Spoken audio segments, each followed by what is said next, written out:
Donald Trump fired the director of BLS a few months ago and decided that he wanted to put somebody who is much more pliable in that position. Antony. Now, Antony does have a PhD. He does have a background in economics, but nothing that has to do with data, nothing that has to do with labor statistics. The interesting thing that happened October 1 is the Trump administration withdrew his nomination. The really curious thing is why they did that. The reports out of Congress is that there are a number of Republican senators who rolled over for people like RFK Jr. and Tulsi Gabbard and Pete Hegseth, who refused to even meet with Antony.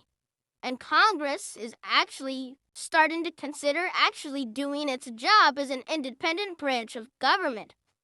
The personalities in question are Murkowski of Alaska and Collins of Maine and Grassley of Iowa, all three of which are very big on rule of law issues.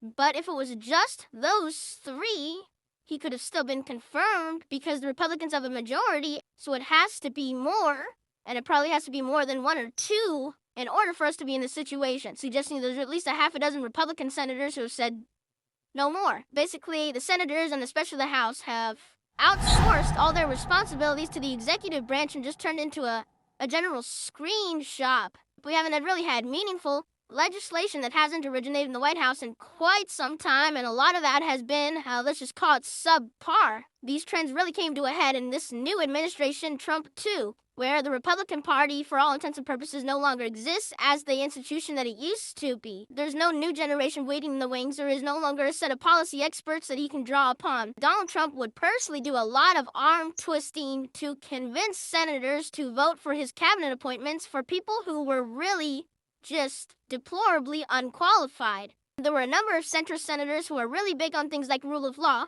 who told the president, look, you've got to promise us that these people aren't actually nuts, and they're going to put some time in to learn their portfolios so that it's not an utter disaster. Here we are a few months later, and it's been pretty disastrous. Piece 2 is something called the Bureau of Labor Statistics. Now, U.S. statistics are generally considered to be by far the best in the world, and almost all of the major countries out there try to model their statistics collection on what the United States does. But the only group that disagrees with that is the really hardcore MAGA led by Donald Trump, of course, who feels that BLS and U.S. government statisticians in general have been lying about the statistics for years in order to make him look bad and make Biden look good.